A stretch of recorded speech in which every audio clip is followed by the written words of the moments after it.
Good evening, everyone. Thank you all for coming. My name is Bernard. I am a bookseller here at Politics and Prose. On behalf of the owners and of the staff, I'd like to welcome all of you to this evening's event. As you may already know, Politics and Prose hosts hundreds of in-person events, along with our partnered and supported events, trips, and classes. So please check our website for a full list. Before we get started, I'd like to ask all of you to please turn off or silence your cell phones so as not to disrupt the event. And when we get to the Q&A portion of the event, please line up at this microphone over here. It's by the pillar, if you can see it, before asking your questions. It is my honor to introduce you to Dr. Surekha Davies today. Dr. Davies is a British author, speaker, and historian of science, art, and ideas. Her first book, Renaissance, Ethnography and the Invention of the Human, won the Maurice D. Fourcoche Prize for the best first book in intellectual history from the Journal of the History of Ideas, and the Roland H. Bainton Prize in History and Theology. She has written essays and reviews about the histories of biology, anthropology, and monsters in the Times Literary Supplement, Nature, Science, and Eon. This evening, she will be talking about her new book, Humans, A Monstrous History. In this scholarly and entertaining work of nonfiction, Dr. Davies frames the history of humanity with our penchant for creating monsters like zombies, ghouls, and the like. She also highlights how this practice of monster making has been used across all of human history to other and marginalize. The Chronicle of Higher Education calls the book a radical and timely plea to renew our focus on the humanities. At a time when biology and other sciences are making great strides in understanding how we are put together chemically and physically, humans make clear how vital it is that we invest in understanding how we are put together culturally. Everyone, let us all welcome Dr. Surekha Davies.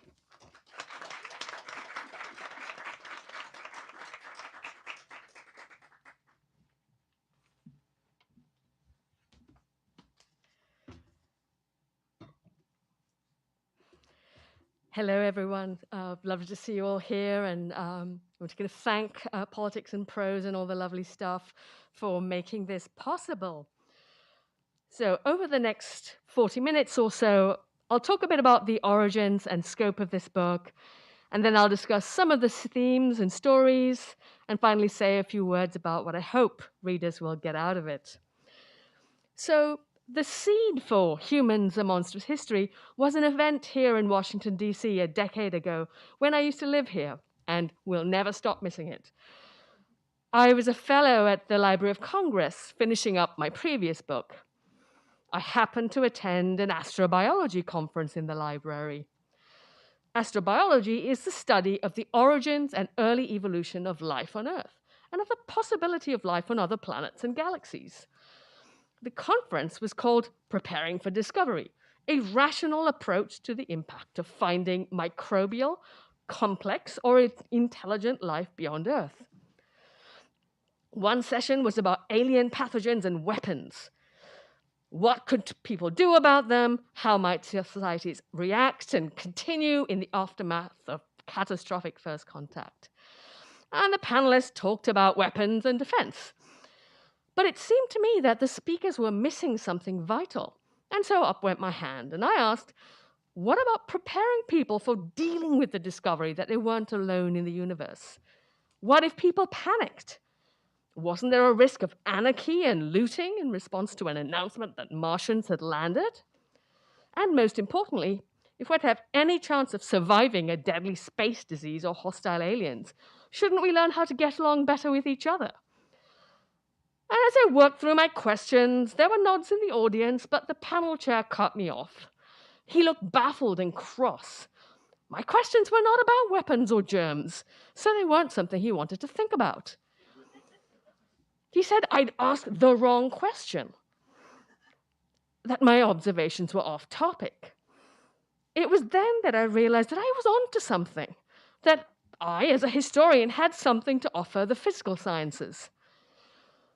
Not only were the hard sciences the wrong tools for deciding how humanity should interact with life on Earth, They were also insufficient for managing our relationship with the rest of the cosmos, anticipating threats, designing public policy.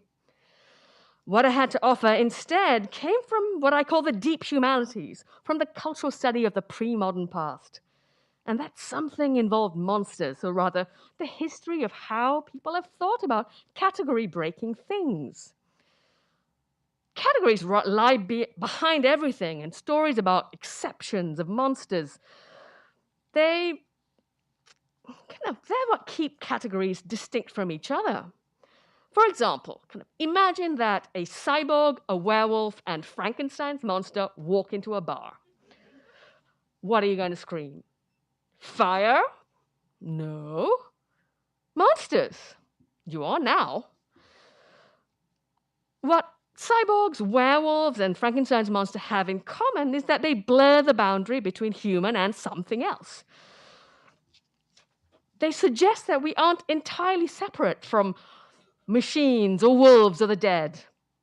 Many beings that seem to be distinct from one another, in fact, sit on a continuum. For example, we may think we know what a human is in geographical space. We live on Earth and resemble us. But it's unclear where human ends in geological time. We share ancestry with ancient primates and the rest of the species on Earth. Moreover, each one of us is a collective we, a walking zoo, a macro-sized human suit full of microbes that pull our strings and feed urges for coffee and cake. So each of us is a wondrous monster in the sense that we transcend simple definitions of human and animal. So we're not entirely separate from creatures outside our bodies either. Viruses and other pathogens make us sick, and they also change us. How societies deal with fact like this shapes people's lives. Whether or not a society understands and addresses that fact that a human being isn't a single eye that ends at their skin affects public health policies. As historians of medicine like to say, pathogens are biological, but pandemics are social. For most people, monsters are the stuff of fiction and trivia relegated to the spooky corners of the bedroom, or rather, the bookcase.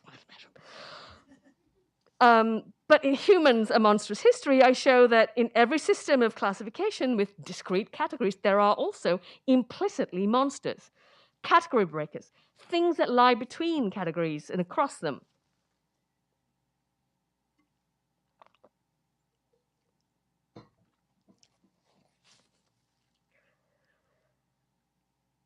So this book is a multi-millennial history of how and why humans define themselves by defining other beings and even other people as monsters. And these include some of the ancient gods, Star Trek beings, Muppets, and in the real world, immigrants and so-called crazy cat ladies. But in whose eyes are they, any of them, monsters? What are the consequences of framing beings as monsters, of what I call monstrification? These are some of the questions I explore in the book. Monster-making processes determine where humanity supposedly ends.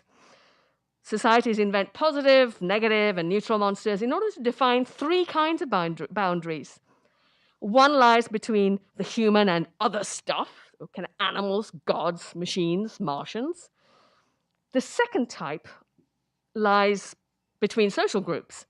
This is how societies define and police categories and ideas about race, gender, nation, and how they use those category distinctions can often end up being an attempt to justify different amounts of resources, rights, and protections to different people. Wealthy elites have often monstrified poorer or vulnerable groups in order to break worker solidarity. The third kind of boundary is the boundary that invents the parameters of the normal human body or behavior. Think about words like freak, genius, giant, or prodigy. So the category of the human has never been universal. It's always in flux. And it's a category defined in relation to a bunch of other categories, from animals to aliens.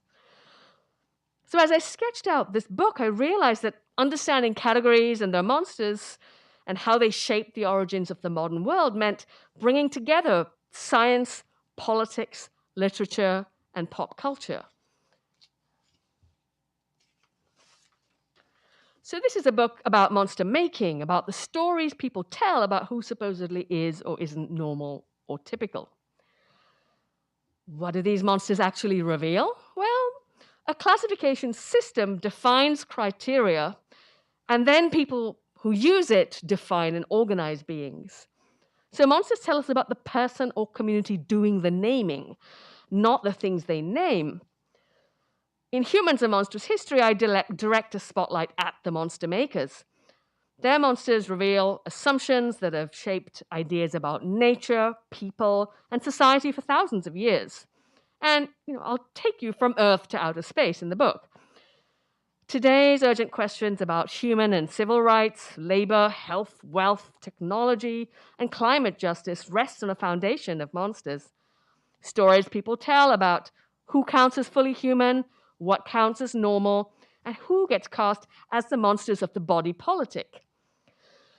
Everywhere from gymnastics to policing, monster making shapes how people think about science, society, and humanity. We can't fully understand the present or avoid making the same mistakes in the past, or even in the future, what is time, without attending to the long history of monsters. So this is not a book that's a history of monsters, but a history through monsters. So in the next part of my talk, I'll introduce you quickly to 5 kind of themes and topics in the book, and picking what to include from examples that range across 4,000 years was a very special kind of torture. So I hope you'll look at the book for the rest of them. So let me start with the kind of monsters of race and nation and take you back to the 11th century.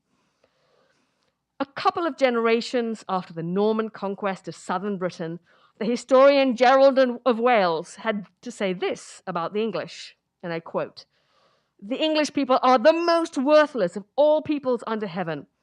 In their own land, the English are slaves of the Normans, the most abject slaves. In our own land," so the Welsh English borderlands, "there are none but Englishmen in the jobs of ploughman, shepherd, cobbler, skinner, artisan, and cleaner of sewers." Gerald was descended from Norman conquerors and Welsh nobility. He cast the English as fundamentally inferior, albeit essential workers. They worked with unpleasant substances, from mud to excrement. Few people today associate race with medieval Britain. Yet, Gerald essentialized and dehumanized the English in ways that parallel how people define and weaponize race today.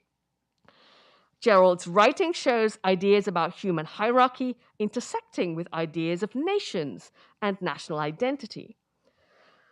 It also reveals how race was not exclusively or necessarily about physical appearance or ancestry. The English, the Normans, and the Welsh didn't vary in skin color or hair color to the extent that they would have from people living in, say, East Asia or Southern Africa at the same time.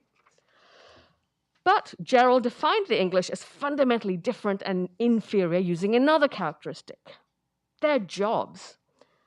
Then as now, race was about more than skin color and hair texture. Categories like this are stories that shape laws, institutions, and customs.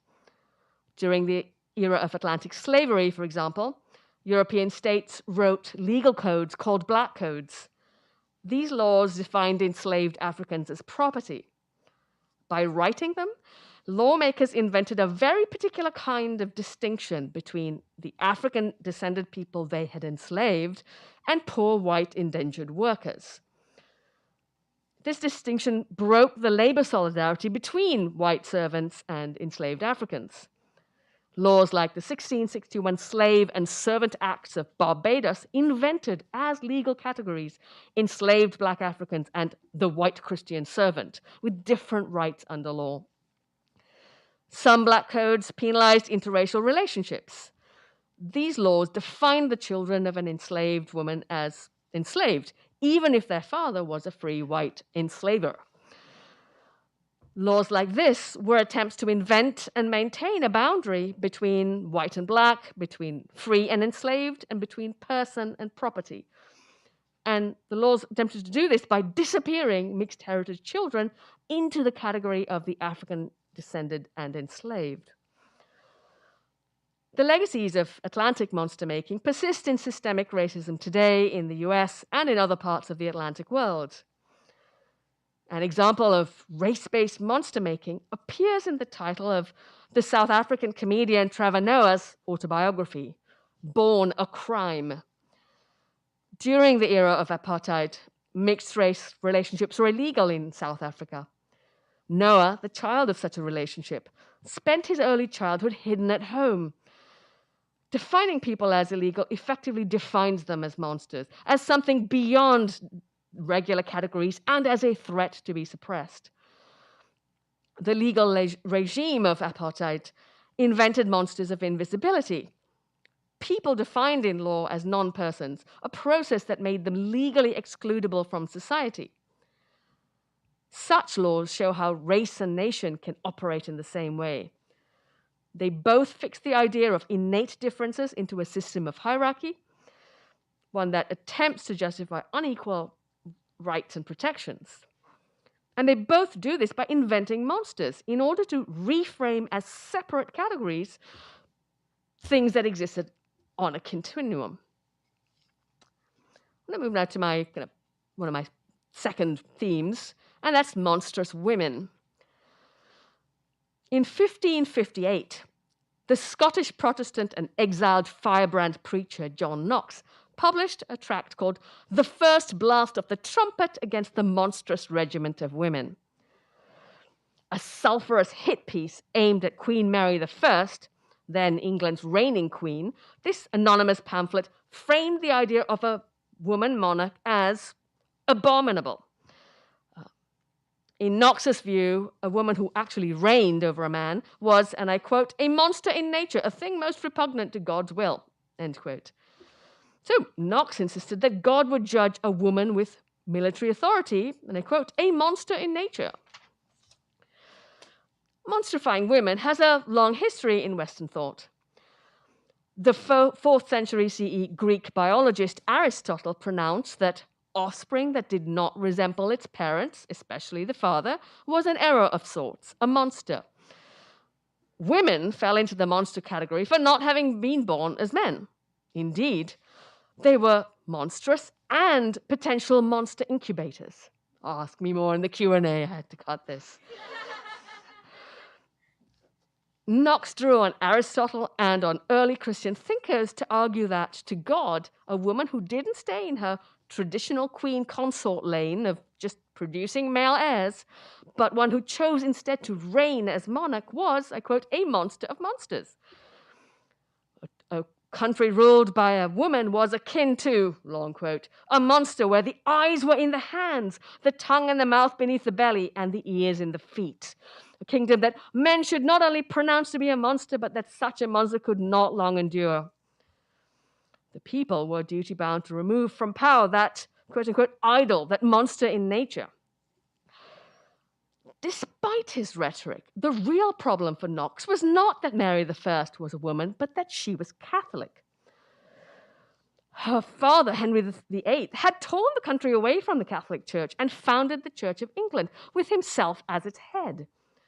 This had been Henry's answer to the fact that the Pope refused to annul his marriage to Mary's mother, Catherine of Aragon. Many English subjects had become Anglicans, a new religious denomination. Mary, however, didn't follow in Henry's religious footsteps. Yet, Knox's argument against her rule in his First Blast was not about her faith, but it was about her supposed unsuitability on account of her gender. Why? Monster-themed misogyny was a smokescreen to activate prejudice against women in service of Knox's desired outcome. He wanted England's elites and the Queen's councillors to rebel against her. But by the time Knox's First Blast tumbled off the presses, Mary I was dead. Elizabeth I, a Protestant, had ascended the throne. Knox's treatise was obsolete on arrival. Half a millennium later, weaponizing misogyny and casting women leaders as monsters rather than critiquing them on policy remains a political tool. Its effectiveness shows how widespread misogyny still is. To imply that a woman is unfit for office on the basis of her gender is to deny that they are entirely human. And to deem that some of us aren't human is only a few steps away from acting like almost none of us are human.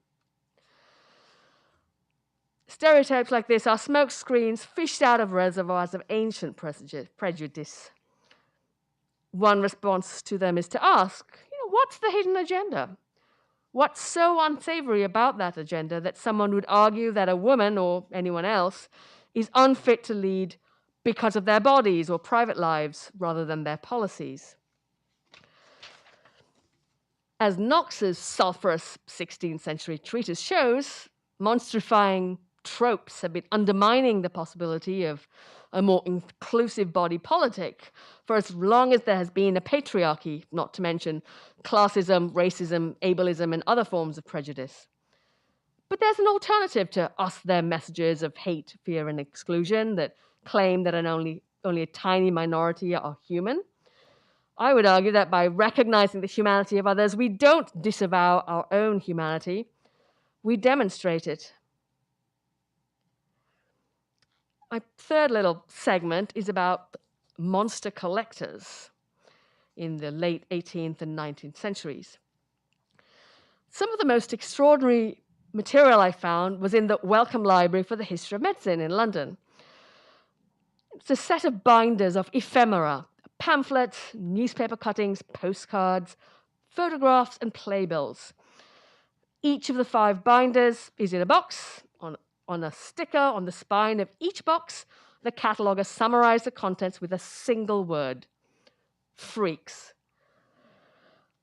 These binders, full of people framed as monsters, reveal dehumanizing classificatory systems at work. In pamphlet after pamphlet, people are framed as category breakers. Some individuals leverage their distinctiveness into a life in show business after a fashion. They let people gaze for a fee at their unusual anatomies or endured it under duress. Sometimes fairground advertisements crush together a bewildering range of human performers come prisoners. Mr. Smith's exhibition, a bargain at 1 penny, boasted, I'll quote the performers, the Norfolk giant, Tom Thumb, the celebrated dwarf, a 2-headed child, and the African lady in her native costume. I quote, this beautiful creature, in addition to possessing exquisite beauty and elegance of form and feature, speaks all the ancient and modern languages with the greatest ease and facility. In Mr. Smith's telling, the edge of humanity was a place of both atypical births and prodigious excellence. A 17th century letter preserved in the Royal Society, London's first scientific society, tells the story of a pair of conjoined twins from a very poor family. So there would have been 2 heads and not the regular number of everything else in one body. People were eager to see the twins. For their parents, deciding to show their children might have been the most reliable way to keep them and the rest of the family alive. An account from 1715 of a young woman said to be a, quote, hermaphrodite, observed that the quilter to whom she was apprenticed showed her for money. And there were exclusive ways to peer at those with unusual bodies. The wealthy could pay performers to entertain them and their select friends in the privacy of their homes.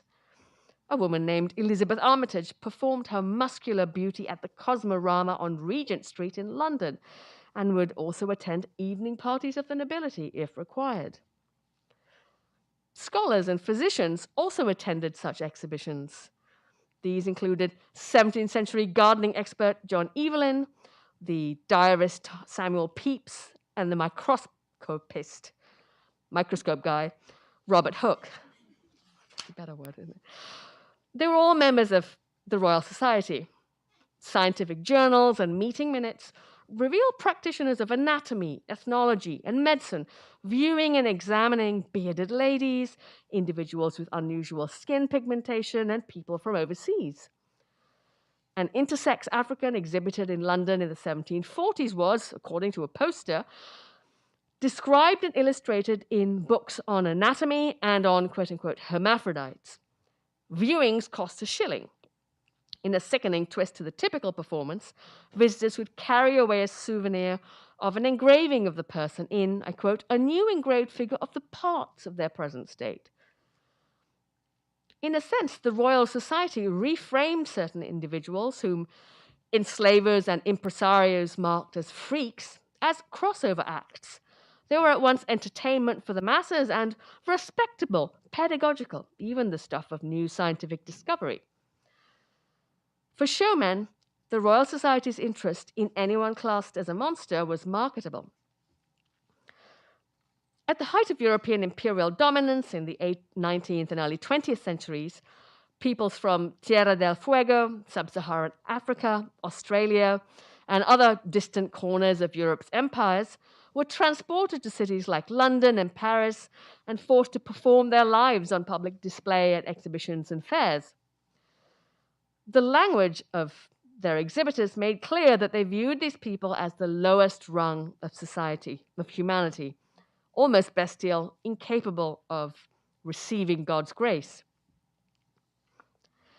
I'd like to move now to the final couple of themes from the present. The first one's a bit sinister, but the second one is quite the opposite.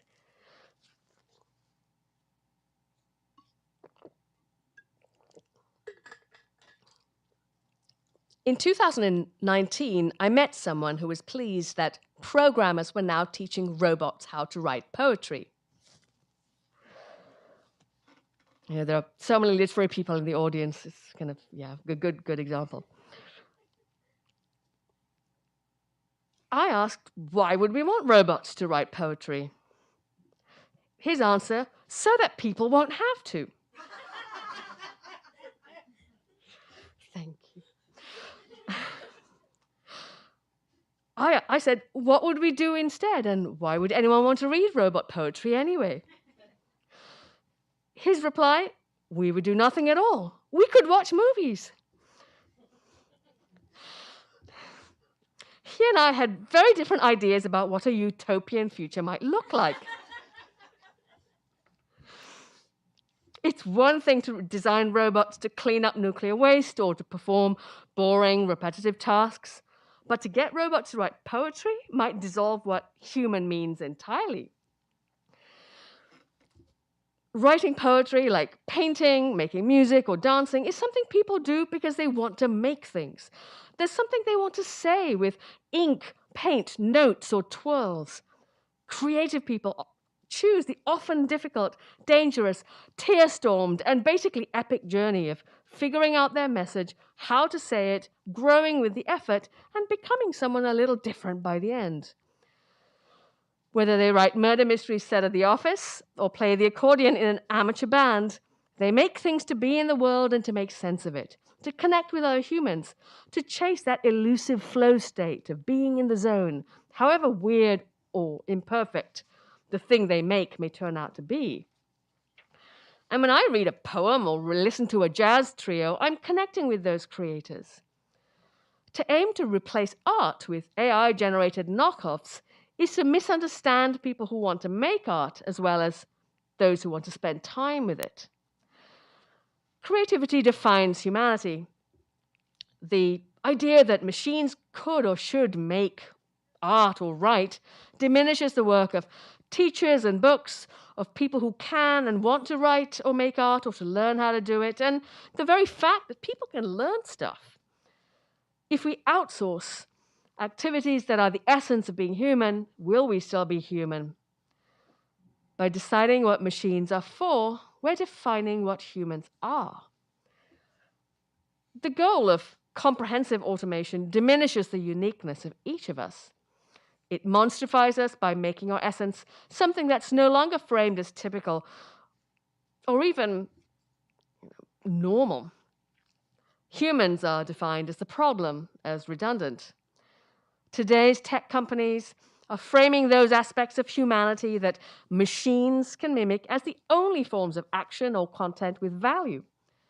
But if everything that is too complex to turn into algorithms is dismissed or ignored, humanity will be over, dehumanized by society, even if there are still humans on Earth. Insidiously dehumanizing narratives warp how people define the human, framing us as inconveniences to the march towards maximum profits for a select few.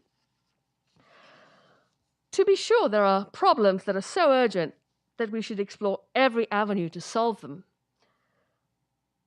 Key among them is the climate emergency.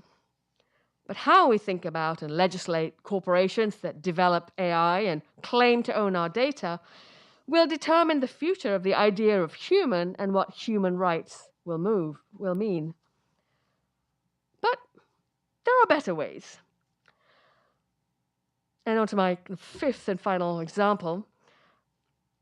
Many literary monsters are framed as existential threats to human civilization. Think for a moment of Grendel, the monster in the medieval poem Beowulf. Grendel came marauding every night and allegedly terrorized the nobles in a Scandinavian castle. But literature and popular culture also contain friendly monsters. Such narratives suggest better ways of relating to seemingly strange beings. And for this last example, I'm going to read a single page from the book. It's about one of my favorite movies, and it came out in the Jurassic Age, 2001. If you haven't watched it, I totally recommend it, especially if you're a grown-up.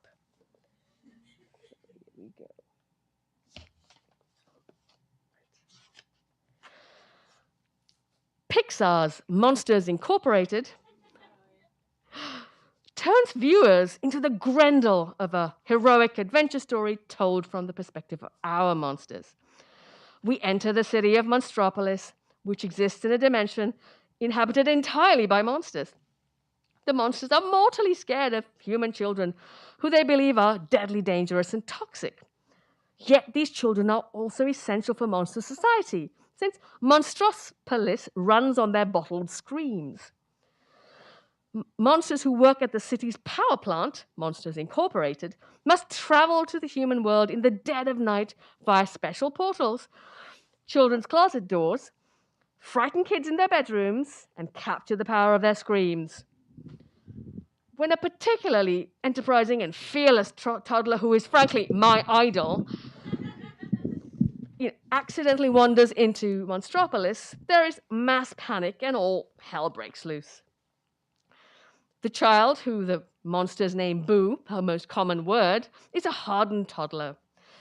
Viewers see her through the eyes of the pint-sized, one-eyed, green blob with limbs, Mike, and his giant blue bear-like best friend, Sully.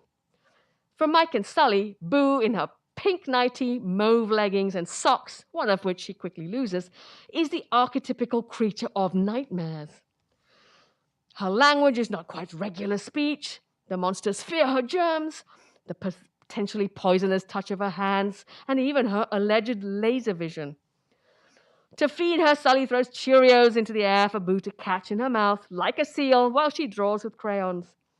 To settle her to sleep for the night, Sully makes a Cheerios trail from the living room to a corner of his bedroom, where he has made a bed of newspapers. Boo will have none of it, and commandeers his bed, leaving him on the floor. Monster Society is, for the purposes of the movie, deeply normal. It's a through-the-looking-glass mirror of an American city that looks and sounds suspiciously like a cartoon version of New York City. A close-up of the cover of a local Monstropolis newspaper reveals how the lives, hopes, and dreams of its citizens might parallel those of children, of humans. And here's a headline from a paper: "Child born with 3 heads. Parents thrilled." Viewers see the world from the panicked perspective of the monsters dealing with the child let loose in their city before witnessing the payoff, an ode to letting go of the stereotypes we might be carrying about those who are different from ourselves. Would we still be ourselves if we thought or acted differently in relation to sex, gender, or reproduction? And what might being ourselves even mean across time, space, and experiences? If every one of us is a monster, a wondrous person full of possibility and variety, then no one is monstrous. And wouldn't that be a kinder, safer, more joyous sort of world? Move now to the conclusion. What lessons does a history through monsters offer today? And what are my hopes for the book? First, I hope readers will recognize monstrification for what it is, a process that constrains the lives of real people simply because of how society responds to their bodies. Take, for example, Antoinette Gonsalves, a little girl in the 16th century with a hairy face. Antoinette's body was studied by physicians who wanted to see how far down her unusual hairiness went. Anyone can be monstrified and then lose rights to privacy, dignity, and bodily autonomy. And I will say that the press has done the most beautiful job with the book generally, and there are like 2 pictures of little Antoinette that I look at all the time. So heartily recommend you having a peek.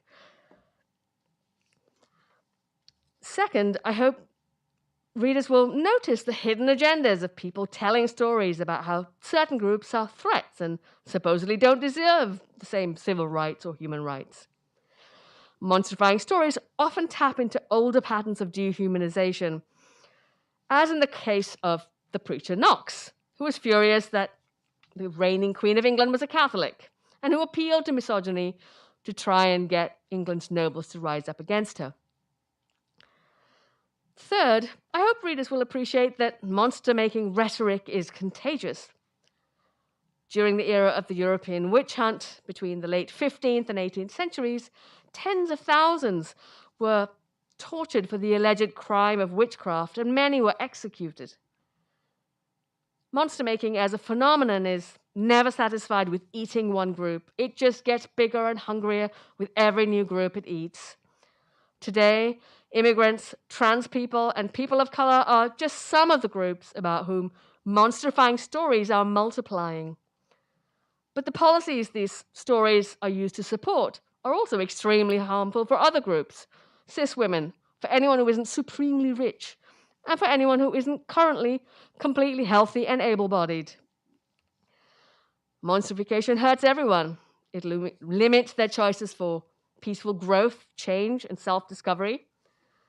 Today, those risks seem worse than ever, as billionaires and tech oligarchs use their wealth and influence to make themselves even more wealthy and powerful.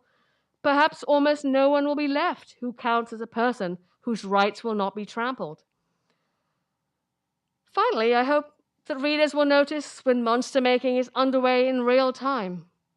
One might say that this city has witnessed, in real time, the invention of federal workers as a monstrous category, as a group that's supposedly expensive and ineffective, one that constitutes a net loss or threat to the country.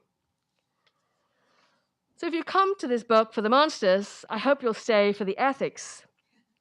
That this will be the sort of book people gift to one another, talk about with their friends and family over dinner, and discuss in their book clubs.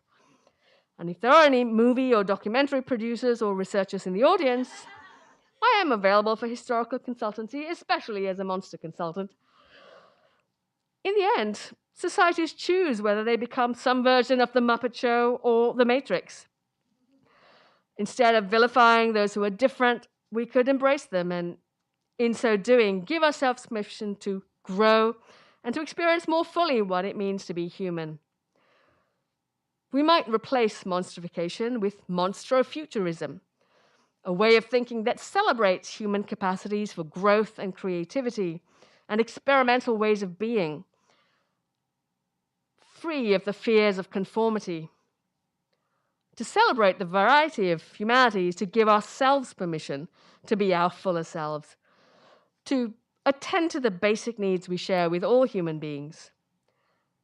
For in a world where everyone is unique, a monster, no one is monstrous. A truly utopian future would have to be a monstertopia. Thank you for your attention. I welcome your questions.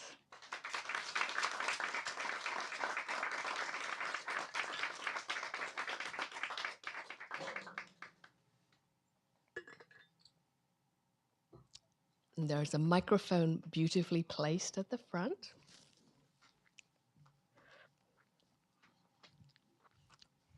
Hi, Surekha. Thank you for that. Very on point, especially in these days and times. Question and a very interesting topic. What I'm asking is, how do you go about writing a book like this? Do you think about your target audiences? Do you put them in categories? I can think of maybe some off the top of my head would be the skeptics, the naive, the benefactors, the ignorant, perhaps. Do you think about the different types of people that are going to read the book? And if you do, how does that affect how you approach the material and how you try to present the material? Thank you for a fascinating question, which went in a different way from how I thought it would. I certainly thought about my audiences, and because I wrote this for general audiences, but the way I categorized my audience was more like science nerds who are really interested in the world, history folks, people who love watching sci-fi and fantasy. So it was more a case of um, what are the things people read about and care about, and what are the monsters kind of in there. But your question, makes me kind of think about, well, the audience, in a kind of different audience segmentation. The people who are skeptical, naive, benefactors, as in perhaps people who could change the world if I reached them. Do you think? Uh huh. Right. People who maybe don't want monsterification to stop. Um, I guess now the book is out there, along with the question, I have to kind of wonder how it will land. I suppose I tried not to assume that people will bring any particular kind of knowledge to the book. I did imagine that there would be a people who would be more or less familiar or more or less hostile to doing away with conventional power structures. I tried to write something that would just be fascinating enough to read, and balanced across things that are so old that there's potentially nothing at stake, supposedly, and so quirky because it's the Muppet Show or Star Trek, that people can think about the structures in places where they don't have to think about whether or not they benefit or whether they are oppressed. So I thought about it a little, and I think it was important to me that the whole book was not grim, because that's not why I wrote it. I wrote it because I spent my childhood watching Star Trek, and so I am interested in how we figure out the kind of beings in the universe, and I wanted to keep that in there. And thank you.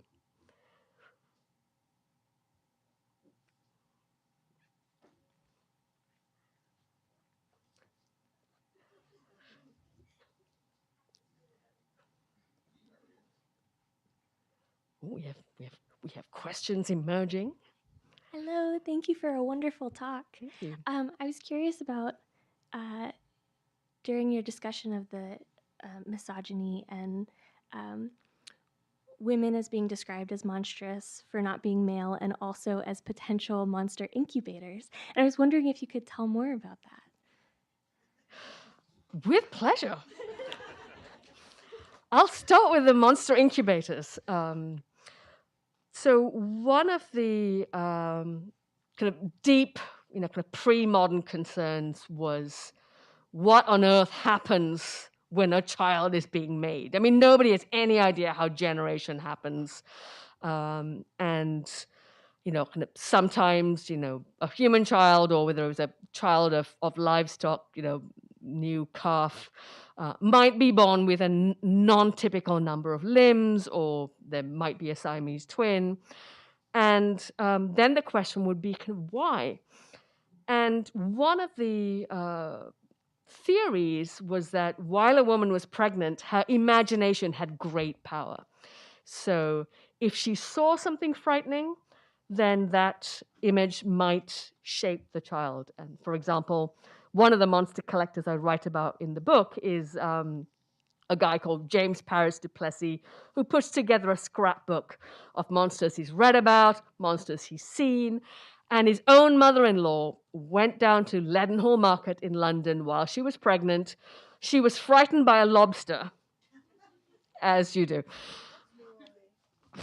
and gave birth to a child who looked like a lobster. So women were potentially monster incubators for, out of fear. But if they also imagined some being who wasn't their husband, whether it was a person or a monkey, supposedly the child could end up looking like that. So in that sense, women were monster incubators. And of course, ultimately, paternity couldn't be tested before DNA, and yet so much hinged on that, the kind of passing down of property and power. And yet this was a form of power, to the outside world that an individual woman seemed to have.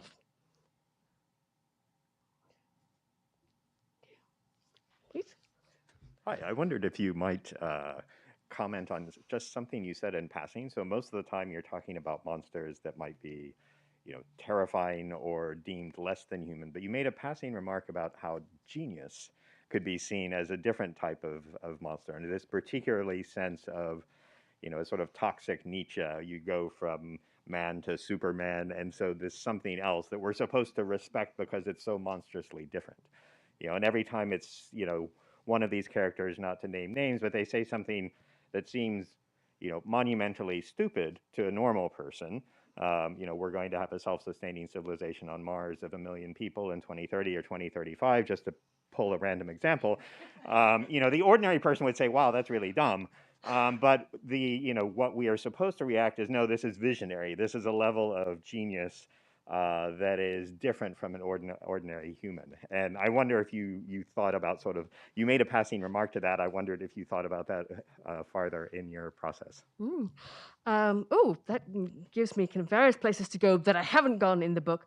So when I, kind of mentioned kind of genius, and when I wrote just a little bit about it in the book, I was actually thinking of the geniuses that we might actually think made something worth having.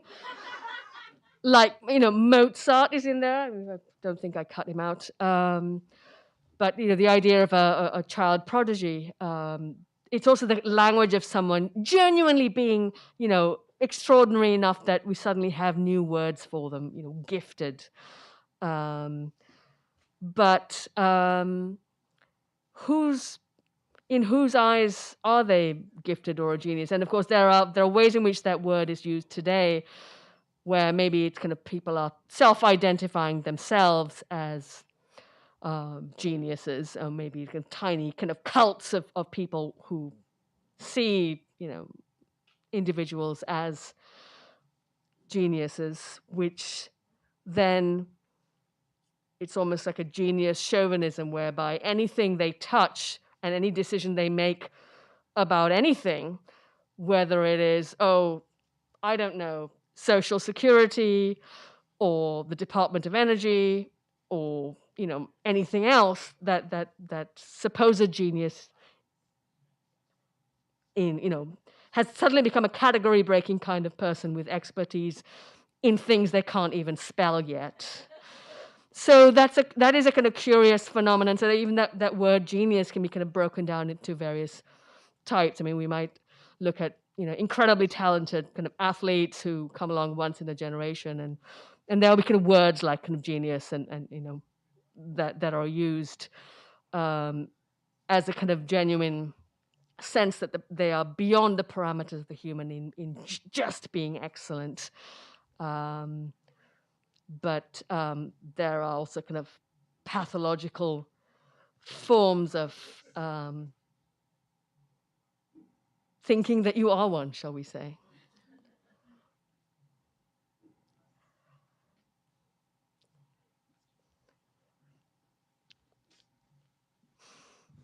Thank you for the shout out to federal workers. There's a category of monster that I think you haven't addressed, unless it's in one of the other categories that I missed, which is monsters that civilizations encounter because they transgress boundaries. So I confess, when I picked up the book, I immediately flipped to the index and looked for Godzilla and did not find it, because I think that's in that category. Maybe Grendel is in that category. Did you think about that? Is that not boundary crossing enough, or not human enough, or how did you think about it? And if so, why did you exclude it? Yes, thank you for that. The kind of very earliest kind of proposal had more on animals, but one of the suggestions was that the book was too diffuse. I did have a Godzilla reference in the first version that went off for peer review. So even though this is for a general audience book, because it's coming out with the University Press, it had to go out to those anonymous readers. And the proverbial reader number 2, again, like, why do we have this? I mean, they wanted the range kind of cut down to something ludicrous, but Godzilla ended up on the cutting room floor. But what was he doing in the book in the first place? He was in the ecology chapter. I mean, as we do things to the earth, the earth becomes something with creatures we might frame as monsters. So thank you, and I think I need to write an essay on Godzilla now. So.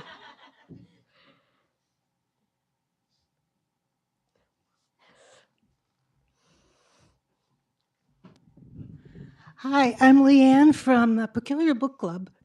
And Yay. yeah, we will sponsor you on our YouTube show. This isn't a question, it's just an awareness sitting there in the front row.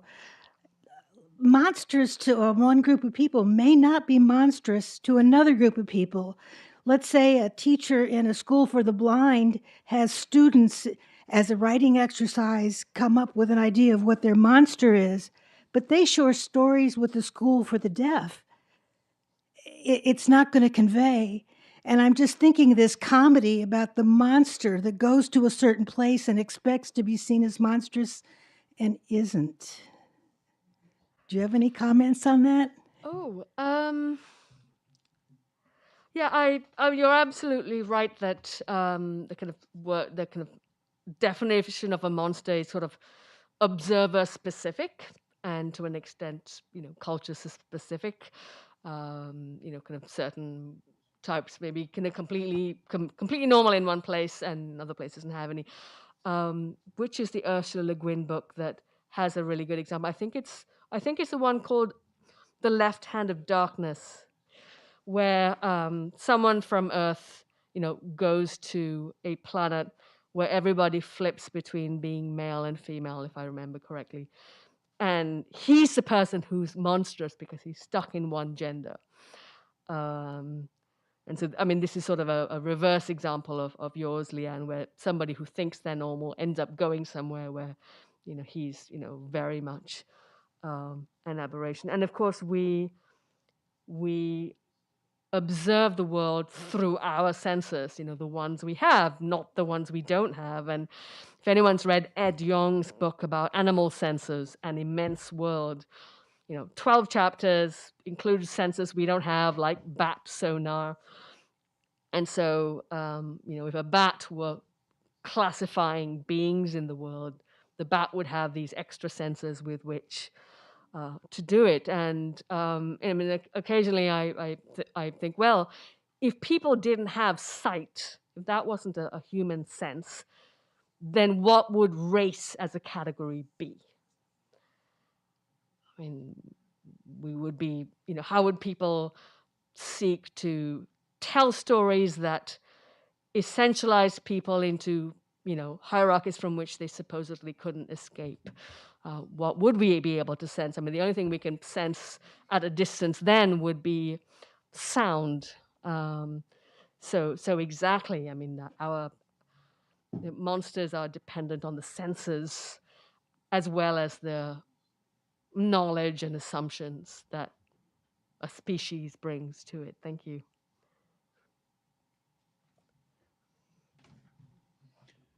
And quite a lot of your constructs are about power relations and those who are inside defining those who are outside. But the potential positive definition, like genius or superiority, is something that has come to be a very dominant kind of wish projection in our cultural moment. I'm thinking of all the spin-offs from Marvel Comics and the X-Men, but Superman and many of the other kinds of heroes that especially a younger generation seems to thrive upon, to the expense for the rest of us of loss of much real interest in cinema. But I'm curious about what your analytical take would be on that issue of superiority as a kind of monstrosity that also defines the human as, on a certain level, inadequate, inferior, or wishing to be gifted with some of those talents. Oh, I like that. I mean, a lot of can I answer using superhero stuff? Or should I use kind of Gilgamesh to do the? So now I'm very self-conscious about all the Star Trek in there, which is not what my first book is about, as you know. If you are, I think I do recognize. Yes. The interesting thing about the superhero stories, and maybe some older ones as well, like Achilles, is that they have an Achilles heel, or they are, very good at what they do until, I don't know, they meet the kryptonite. So it's a curious kind of making the mortal thing going on with the superior being. Occasionally, one encounters superior beings that are actually aspiring to be more like us, which is a very peculiar kind of, well, which one of us is the cool one then? And it's the Lieutenant Commander Data in Star Trek Next Generation is the ultimate one, because he's clearly not perfectly human as an android, because he's a little bit yellow. He can't use contractions in his speech. He has to say is not isn't, and really swapping from academic speak to this book and like putting in contractions. I really felt like Data struggling. But Data, he's brilliant at numbers and all kinds of things. He can learn very quickly, but there are things he cannot quite do. He cannot play the violin with as much feeling as a flesh and blood person. There are various things he's terrible at, and he's always trying to be like us, even though he has these skills we do not. But what's striking is how empathetic and humane and selfless he is. And so in a weird way, I mean, I watch him and feel, what a horrible person I am, because I'm not as nice as Data. So I feel as if humanity's superheroes are never entirely superior to us. Or are they? I think that's I think maybe is another essay to write, and try and get somebody fun to publish it, because I suppose how do we feel when we kind of look at ancient superheroes? They often things often go wrong. For them it's almost like a morality thing of like, well, if you're too awesome, something bad is going to happen anyway. It's almost as if the human is a gravity well, and even like the superior beings get pulled into them. But I think that's a place to explore further. Thank you. So, as this gentleman pointed out, a lot of what you talk about are as power structures. In my opinion, the aggressor often is the monstrous one. So I wonder if you talk about framing it from the opposite perspective of those on the outside looking in at the aggressor as the proverbial boogeyman coming after them. So let me see if I understood your question correctly. You're wondering whether I've analyzed stories. I've looked that those who are making the definition of the monster as the monstrous one. Yes. I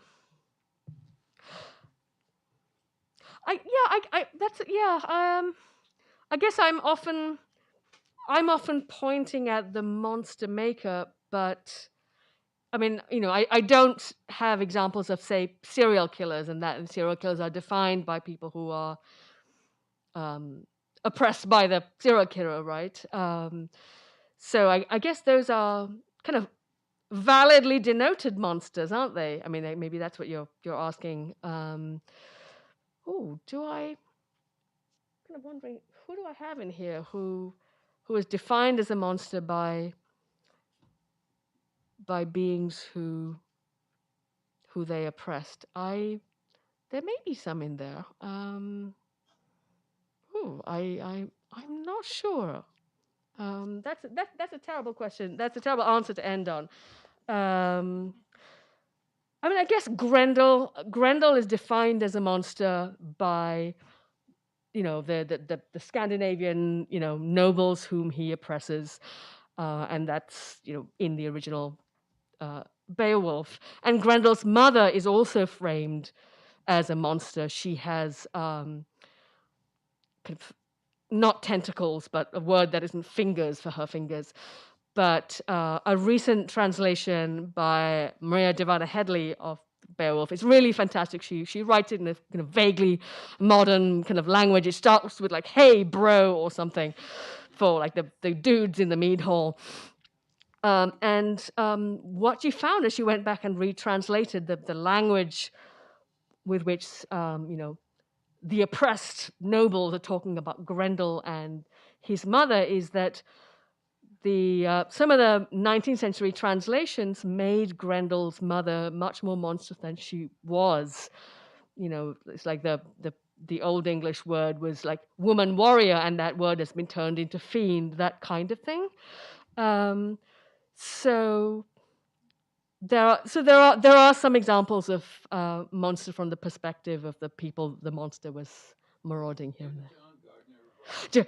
Yeah, and then that is in the book. There's a retelling of another retelling of the story by this poet, I think, John Gardner, who tells the Grendel story from Grendel's point of view, and how it is that people ended up harming him, and there was a misadventure, and all of this unfolded. So you get the monster's story, and it's a really lovely book.